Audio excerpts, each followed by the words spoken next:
네, 건축 구조의 역사, 철의 시대 두 번째, 19세기 건축과 구조의 갈등을 살펴보고 있습니다. 고전주의 건축의 위기와 철건축, 이런 제목으로 이 시간 살펴보겠습니다. 자, 철건축이 도대체 왜 건축의 위기하고 관계가 되는가, 이런 부분이 궁금하시겠습니다. 고전주의 건축이지만 사실은 이거는 그리스 로마 시대 때부터 시작해서 바로 직전 18세기까지 유럽 건축을 온전히 지배해 왔던 석조 건축이죠. 석조 건축이고 이거의 규범이 완성된 것이 결국 그리스 로마 시대였기 때문에 우리가 고전주의 건축이라고 얘기하는 것입니다. 자, 여기에서의 핵심은 뭐냐면 비례입니다. 비례. 비례와 각종 건축 부위의 어떤 오더지요. 오더라고 하는 건 그것을 장식화하는 여러 가지 방법론, 거기에 반드시 쓰여져야 되는 하나의 규범, 비례, 이런 것들을 다 통틀어서 오더라고 얘기를 하는데, 이런 것들이 고전주의 건축에서는 하나의 캐논, 전범이 돼서 수세기 동안 십수세기를 이제 지배해 왔던 것입니다. 자, 그런데 문제는 여기서 철이 나오면서 더 이상 이 돌의 비례가 필요 없게 된 것이다. 이게 이제 핵심이 되는 것이죠. 철이라고 하는 건 돌에 비해서 압축 강도뿐만 아니라 인장 강도도 무한히 크고, 그 다음에 압축 강도만 하더라도 한 3배 정도가 이렇게 크죠. 그렇기 때문에 이 돌에라고 하는 것을 대체해서 철을 쓰여질 때 돌의 비례를 굳이 쓸 수 없게 된 상황이 됐고, 이렇게 됐을 때 고전주의 건축의 오더를 핵심적으로 떠받들고 있던 이 비례라고 하는 것들이 그 위치를 위협받게 된 것이다. 그래서 건축의 위기다라고 얘기하는 것입니다. 비트루비우스가 말했듯이 고전 건축에서는 결국 인체의 비례를 전범으로 삼았고, 그 인체의 비례라고 하는 것은 소위 자연 만물의 비례이기도 하고, 그 자연 만물이라고 하는 것이 결국 인체하고 구성비가 비슷하죠.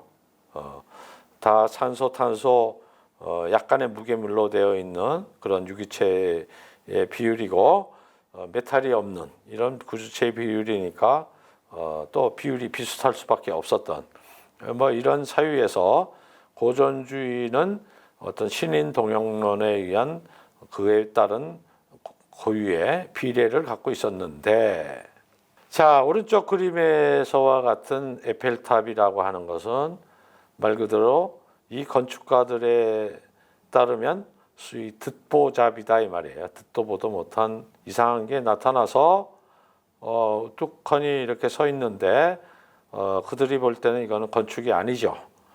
건축이라고 하는 것은 철저한 미적인 법칙에 따라서 비례와 오도와 이런 것들을 충실히 갖춘 것이어야만 건축인데, 예컨대 왼쪽에 있는 가르니에의 건물은 그런 것을 충실히 따르고 있는 것입니다.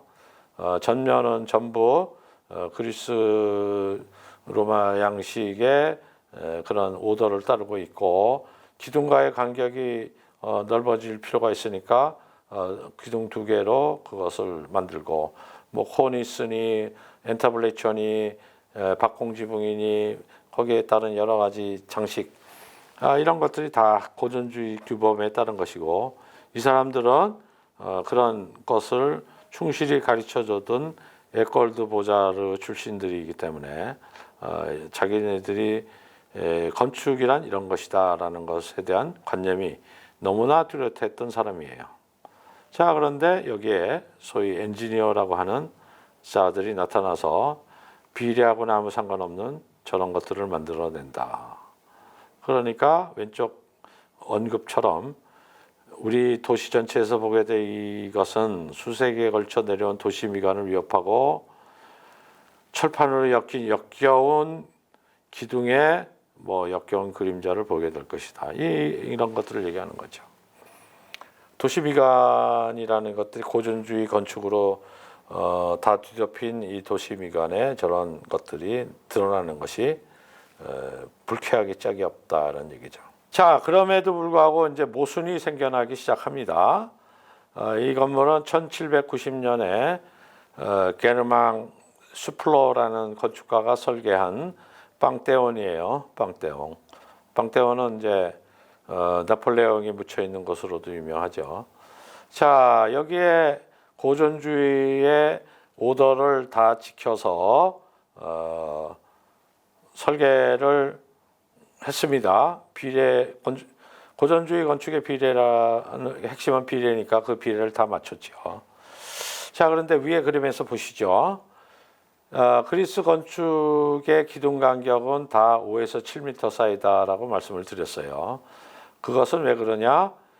그리스 로마에서 얻을 수 있는 돌, 그리스 로마의 대리석들이죠. 그 대리석의 인장 강도가 견딜 수 있는 돌의 스판이, 인방의 스판이 5에서 6m 사이이기 때문에 그렇다라고 얘기를 했죠. 그 이상으로 넓히려고 그러면은 이 인방이 풀어지기 때문에 넓힐 수가 없다. 그러니까 큰 건물일 경우에는 기둥 간격을 넓히는 게 아니라 기둥 개수를 많이 해서 그걸 해결했다 이렇게 얘기했죠.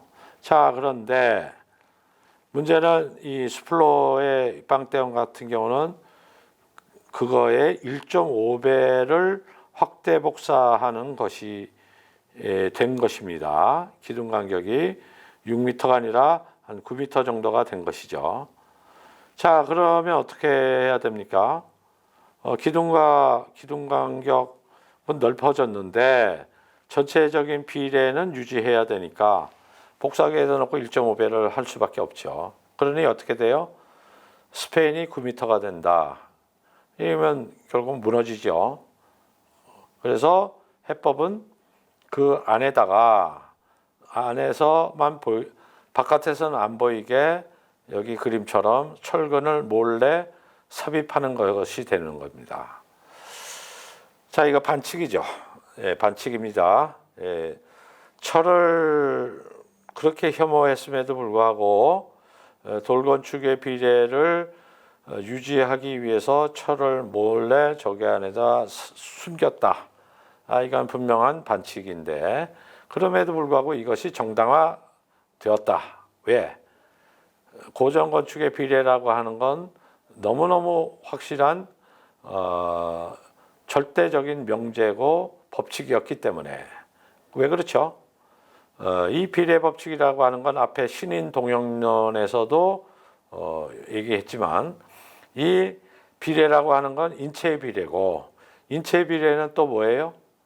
인체 비례는 창세기에서 얘기하듯이 하나님이 우리의 형상을 따라 우리의 모양대로 사람을 짓자 그렇게 돼 있지 않습니까? 그러니까 사람의 형상은 곧 하나님의 형상이에요. 우리가 미켈란젤로의 천지창조나 이런데 그린 신의 모습은 다 인간의 모습이죠. 그런 인간의 모습 중에 제일 완벽한 모습이 예수상이거나 다비드상이죠. 자, 미의 핵심이 뭐냐? 인체입니다. 인체가 미의 핵심인 이유는 신의 모습이기 때문에 그렇죠. 그러면 인체의 비례를 흔든다는 얘기는 신에 대한 비례를 흔든 것이고 미의 법칙 전체를 다 흔드는 거예요. 그래서 미의 법칙 비례에 대해서 그렇게 이 고전주의자들이 집착을 했던 것입니다. 자, 그러니까 이 비례를 유지하기 위해서 철근 정도 숨기는 것은 그건 용서받을 만하다라고 생각을 해서 이렇게 했던 것입니다. 자, 그러다가 이제 드디어 철건축이 본격적으로 등장을 합니다. 이제는 철을 이렇게 숨기거나 이렇게 하는 게 아니라 아예 제대로 철을 구조체로 써보면서도 건축적인 성취를 한번 해보겠다라고 해서 몇몇 작가들이 나타나는데 대표적으로 오거스테 브랄로 같은 사람입니다. 이 브랄로가 설계한 1855년의 성당을 보면 주철로 된 기둥을 쓰고 있어요. 과거 돌이었던 거를 이제 압축력이 강한 주철로 바꾸죠. 그렇게 하면서 소위 고딕 건축에서 썼던 이런 대가주망이라는 방법을 써서 철로도 충분히 이런 고딕 성당의 내부 공간을 구현할 수 있다는 걸 증명하고자 애를 씁니다. 자, 그럼에도 불구하고 이런 것이 과연 철건축의 올바른 쓰임새인가에 대해서는 계속 논쟁이 일어나죠. 오른쪽에 보도 같은 건축가도 철건축과 기타 재료를 써서 훨씬 현대적인 느낌이 나는 이런 성당들을 만들고 있습니다.